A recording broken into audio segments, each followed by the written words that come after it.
ಸಂಪೂರ್ಣವಾಗಿ ನಮ್ಗೆ ಅಂತ ಯಾರಾದ್ರೂ ಒಬ್ರು ಇರಬೇಕು ಅಲ್ವಾ? ಹಾಗೆ ಯಾರಿದ್ದಾರೆ? ನಾವ್ ಯಾರನ್ನಾದ್ರೂ ಇವ್ರು ಸಂಪೂರ್ಣವಾಗಿ ನನ್ನವರು ಅಂತ ಅನ್ಕೊಂಡ್ರೆ ಅವ್ರಿಗೆ ನಮ್ಗಿಂತ ಇಷ್ಟವಾದವ್ರು ಯಾರೋ ಇರ್ತಾರೆ.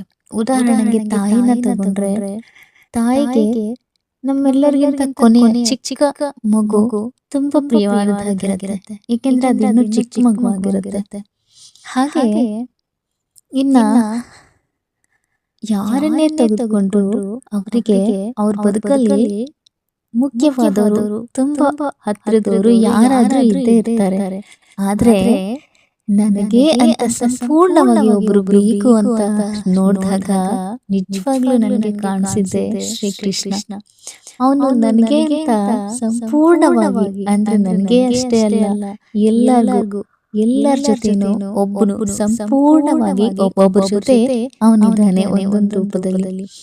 ಅಂದ್ರೆ ಅವನು ನಮ್ಮ ಹೃದಯದಲ್ಲಿ ನೆಲೆಸಿದ್ದಾನೆ. ಪ್ರತಿಯೊಂದು ಜೀವಿಯ ಹೃದಯದಲ್ಲೂ ಅವನು ಒಂದೊಂದು ಜೀವಿಗೂ ಮೀಸಲಾಗಿ ಸಂಪೂರ್ಣವಾಗಿ ಅವನು ಇದ್ದಾನೆ. ಆದ್ರೆ ಯಾರನ್ನು ಇವತ್ತಿದ್ದು ನಾಳೆ ಹೋಗೋರು ನಮ್ಮವರು ಅನ್ಕೊಂಡು ಮಾಯೆಯಲ್ಲಿ ಮುಳುಗಿ ನೋವು ಅನುಭವಿಸ್ತಾ ಇದ್ದೀವಿ.